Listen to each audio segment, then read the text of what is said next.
What's going on, guys? Days here, and I had to go away, guys, to really learn empathy, to really learn that I was hurting people with the content I made, and that I didn't really feel for others, and I was just an empty psychopath. All I thought about was kicking puppies and burning ants on the sidewalk just to feel something inside. And I realized how mean that was. Until I realized I wasn't alone, and that the first step to getting over this was admitting I had a problem, and that I wasn't alone, and that the great iDubbbz, creator of the Content Cuck, some of the best content, had the same problem and realized it. Let's look at what Ian's been up to since then, and how much empathy has changed his life. He has a new boxing event where he helps kids with cancer. Oh. Well, surely it's doing good this year. Oh, fuck. Well, at least he's got a wife who's pretty...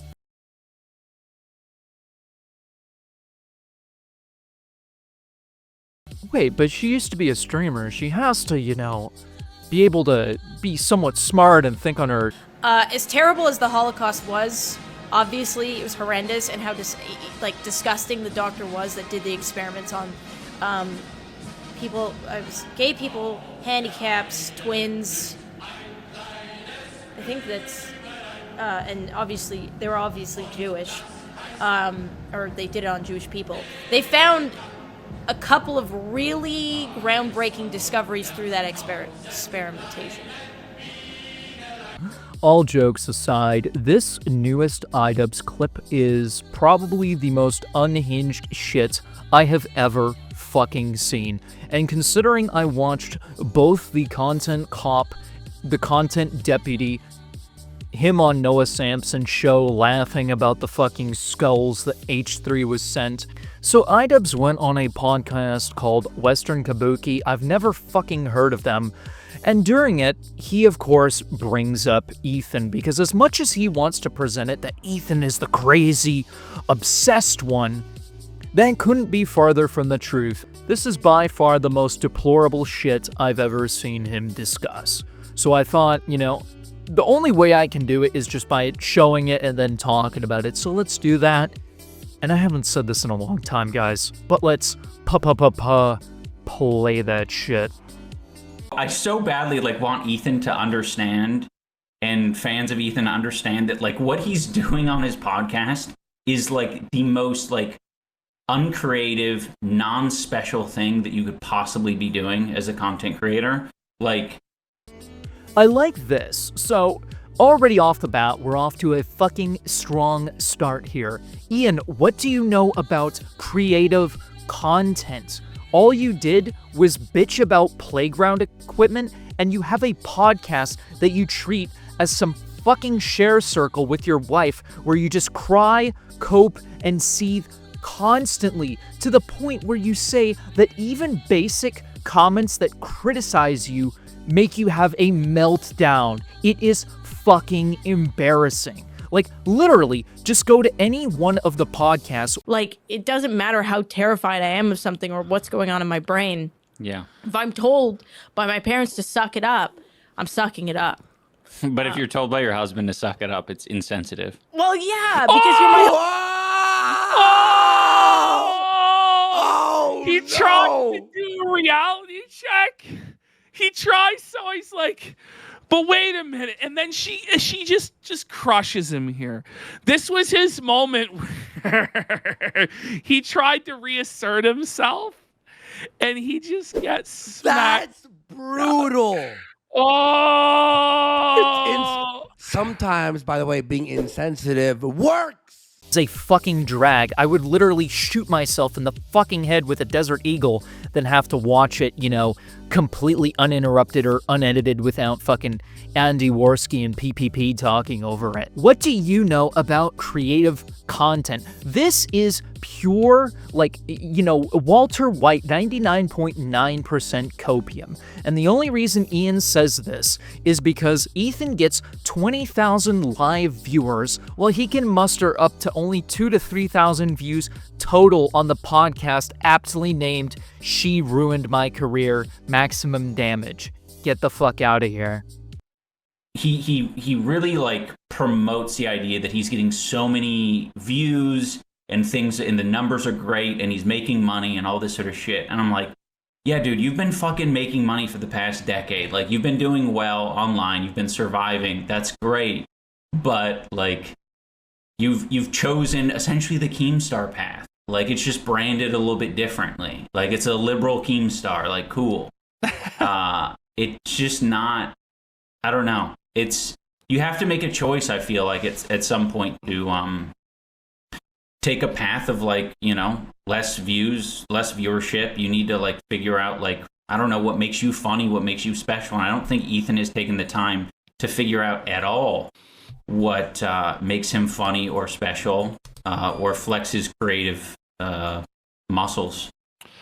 That's Anisa's husband comparing Ethan to Keemstar? In what fucking way are they related? Listen, I'm not the biggest Ethan fan in the world. I think he's kind of fucking annoying. The fact that I have to sit here and constantly defend him like I'm his fucking lawyer or something, like I'm goddamn Saul Goodman, just shows how much you are in the fucking wrong, Ian. Surviving?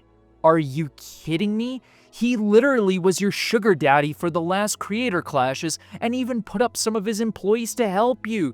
You were practically fucking begging for him to help you, and the only reason that he doesn't anymore is because you're a shitty fair weather friend who refused to do the bare minimum for him and, you know, just say, hey, by the way, Ethan's kids, you know, aren't eating shit. They aren't being fucking, you know, abused. The CPS call was fucked up. You couldn't even do that.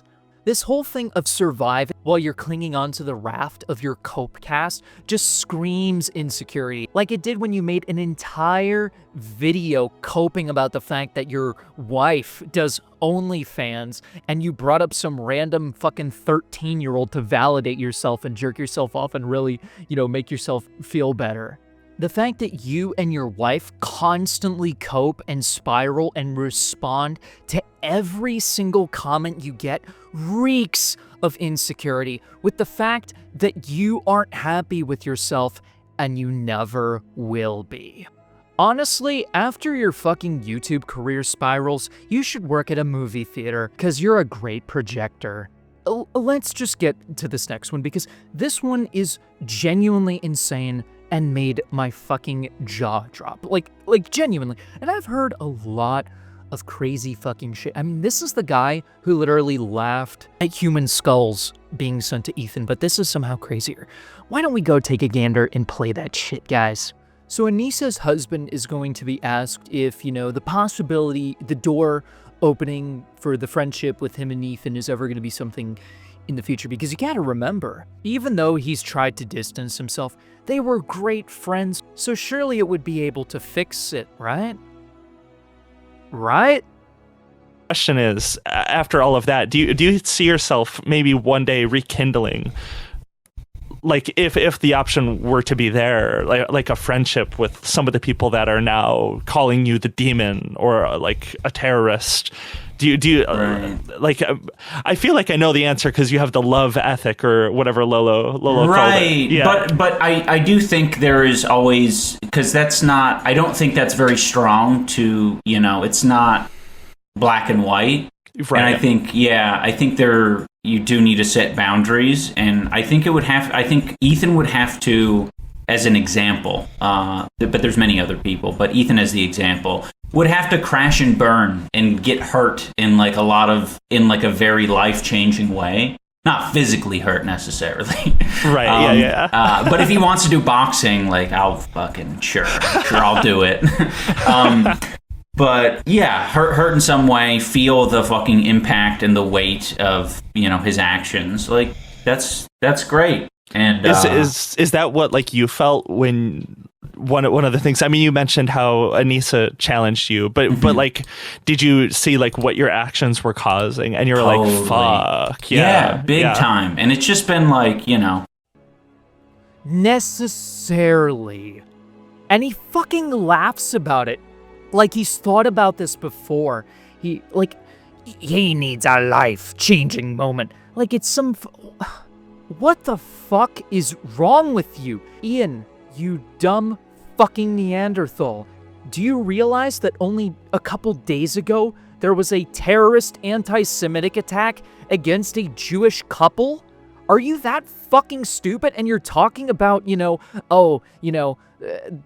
maybe Ethan has to suffer physically. This man who's already had his fucking, children risked being taken away, and now you're saying that there needs to be, a life-changing crash and burn for him, and implying, it happened physically?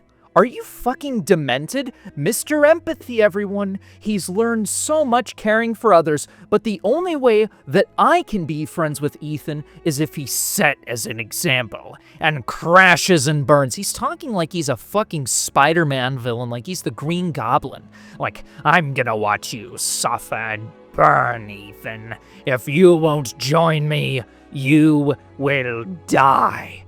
This is actually fucking demented. Ian, you're a backstabbing little bitch who threw away what little you had left with Ethan. You couldn't even be a man and try to fucking make it up, and instead you have to do this snake stuff. And I see this as a threat. Like, legitimately, this is fucking unhinged. At least enough. If this was anyone else saying this, like fucking Nick Fuentes saying this about Ethan Klein, he would be getting a knock on the door from the fucking FBI. I'm just genuinely at a loss for fucking words. This is the type of shit that you should be put on a watch list for. This is insane. And this isn't even that shocking, considering that Anisa fucking retweeted someone condoning the terror attacks.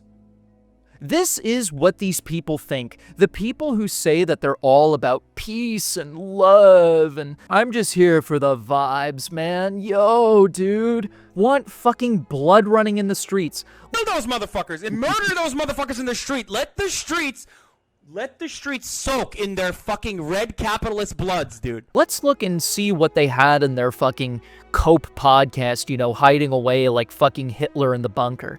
Let's look and see what they said. Is that a problem? Yeah. If you own a Rolex, you deserve to be mugged.